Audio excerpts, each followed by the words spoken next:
दोस्तों इस वक्त स्क्रीन पर आप जिस गुफा को देख रहे हैं, यह गुफा कोई आम गुफा नहीं बल्कि एक हिस्टोरिकल यानी ऐतिहासिक गुफा है। एक ऐसी गुफा की जिसके पीछे बड़ी ही हैरान कर देने वाली और अनोखी कहानी है। क्योंकि दोस्तों यही वह गुफा है कि जिसने आज से लगभग 1700 या 1750 साल पहले एक ऐसा हादसा इसमें हुआ था कि जिसने सबको हिलाकर रख दिया था। और इस वाक्य का जिक्र कुरान करीम में भी इरशाद फरमाया गया है। हुआ यह था कि कुछ ऐसे लोग जो अपनी जान बचाने की खातिर इस गुफा में छुपने के लिए आए, तो वह इस गुफा के अंदर आकर सो गई और लगातार 300 साल तक सोते रहे। और 300 साल के बाद जब वह अपनी नींद से जागे तो बिल्कुल वैसे ही सलामत थे जैसे वह 300 साल पहले सोए थे। यानी ना तो उनकी उम्र बढ़ी थी और ना ही उनके जिस्म में किसी भी तरह का कोई बदलाव आया था। लेकिन दोस्तों अब सवाल यह है कि 300 साल से भी ज्यादा लगातार इस गुफा में सोने वाले यह लोग आखिर कौन थे और इतने लंबे वक्त तक लगातार सोने का यह हादसा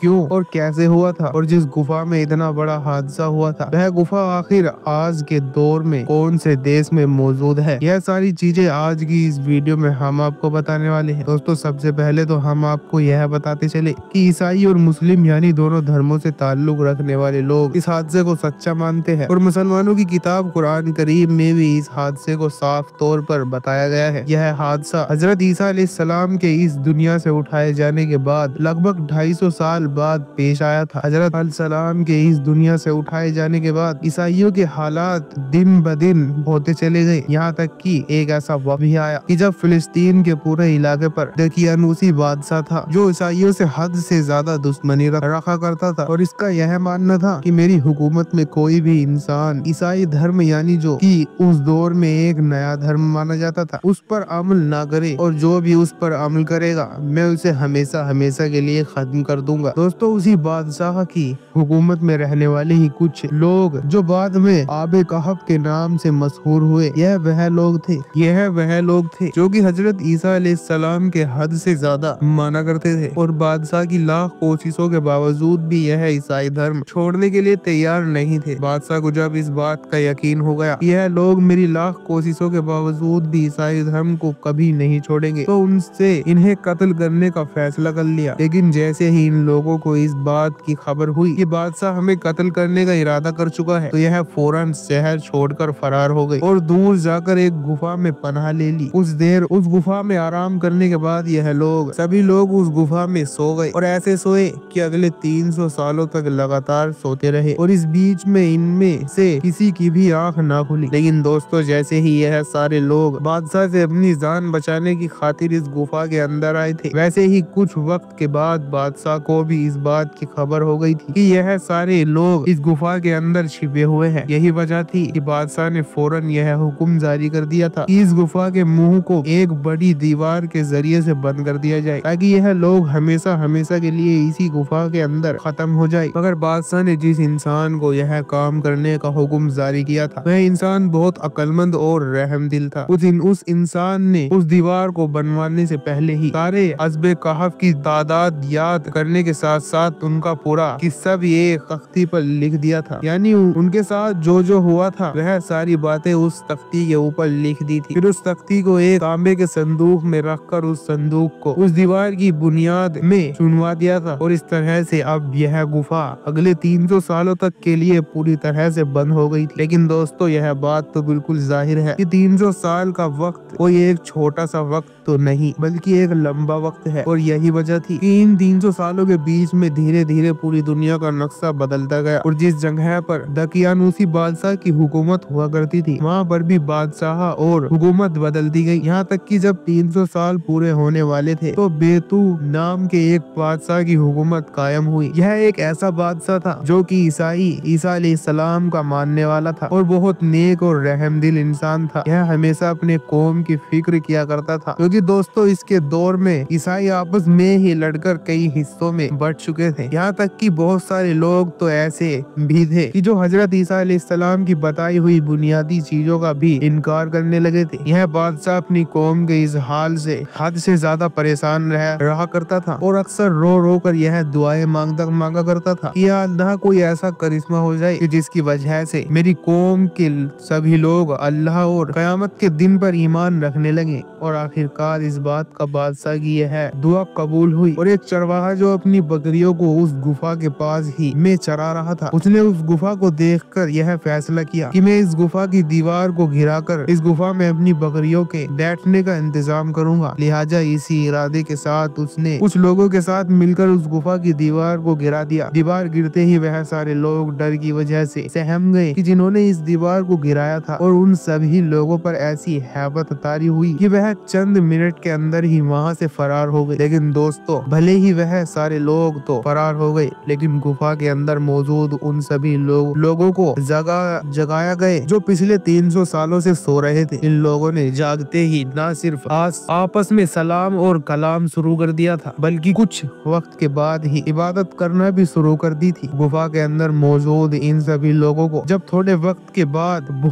भूख महसूस हुई तो इन लोगों ने अपने ही एक साथी, जिसका नाम यमलिका था, उसे गुफा से इस इरादे के साथ बाहर भेजा कि वह इनके लिए खाना लेकर आए, और साथ ही में उसे यह नसीहत भी की कि जाकर देखो दकियानूस हमारे बारे में क्या इरादा रखता है। कहीं ऐसा तो नहीं कि वह हम लोगों को अभी भी बड़ी मेहनत के साथ तलाश कर रहा है। लिहाजा इन्हीं सब चीजों का हालचाल जानने के इरादे से ही यमील का उस गुफा से बाहर निकले, लेकिन बाहर निकलते ही हैरान हो गए, क्योंकि वह शहर की जिसके बारे में वह यह जानते थे कि यहाँ पर हजरत ईसा अलैहिस्सलाम का नाम लेना भी जुर्म है, वहाँ पर तो अब हर इंसान हजरत ईसा अलैहिस्सलाम का ही कलमा पढ़ रहा था, और हर इंसान के मुंह से अल्लाह और उनके नबियों का ही नाम सुना जा सकता था। यमली का यह सब देखकर अभी हैरान ही थे कि इतनी देर में एक खाने की दुकान पर भी पहुंच गए और दुकान वाले को दकियानूसी के दौर का सिक्का देकर खाना मांगा, क्योंकि वह तो अभी भी यही सोच रहे थे कि वह गुफा के अंदर 300 साल नहीं बल्कि चंद घंटों के लिए ही सोए गए थे। मगर सच्चाई कुछ और भी ही थी। दकियानूसी के दौर का वह सिक्का न सिर्फ बहुत वक्त पहले ही बंद हो चुका था, बल्कि इस वक्त तो उस सिक्के को पहचानने वाले भी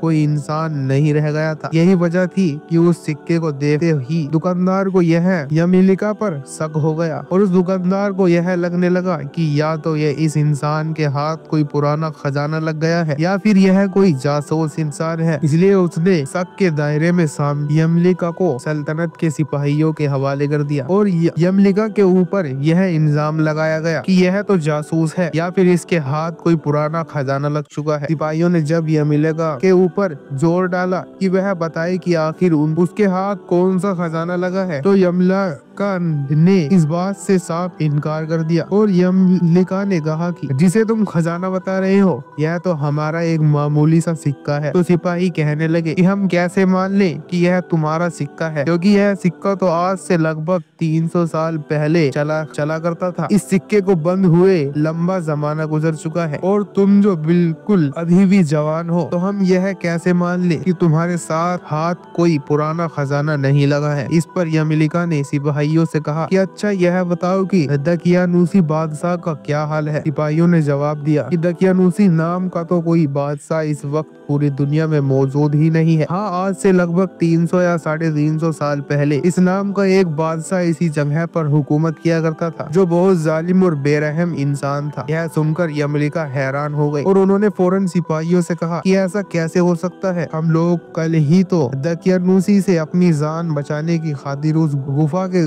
में जाकर छिपे, जहाँ पर अभी भी मेरे और साथी मौजूद हैं। यह सुनकर सारे सिपाही हैरान हो गए और यमलिका की बात को मानने से इनकार कर दिया। तो इस पर यमलिका ने कहा कि मेरे और भी साथी उस गुफा में मौजूद है, तुम मेरे साथ चलो, मैं उन सबको तुम्हारी आंखों से दिखाता हूँ। सिपाही जब यह यमलिका के साथ उस गार यानी गुफा के पास पहुँचे, तो गुफा के अंदर मौजूद अजबे काहफ को यह महसूस हुआ कि दकियानूसी वहाँ पहले से ही अल्लाह ताला की इबादत करने लगे और अल्लाह ताला से अपनी जान की हिफाजत के लिए दुआ करने लगे। लेकिन यमलिका के साथ पहुंचने वाले सिपाहियों ने बहुत जल्द ही उस तांबे के संदूक को भी बरामद कर लिया कि जिस संदूक को दीवार खड़ी करते वक्त दीवार की बुनियाद में दफनाया गया था।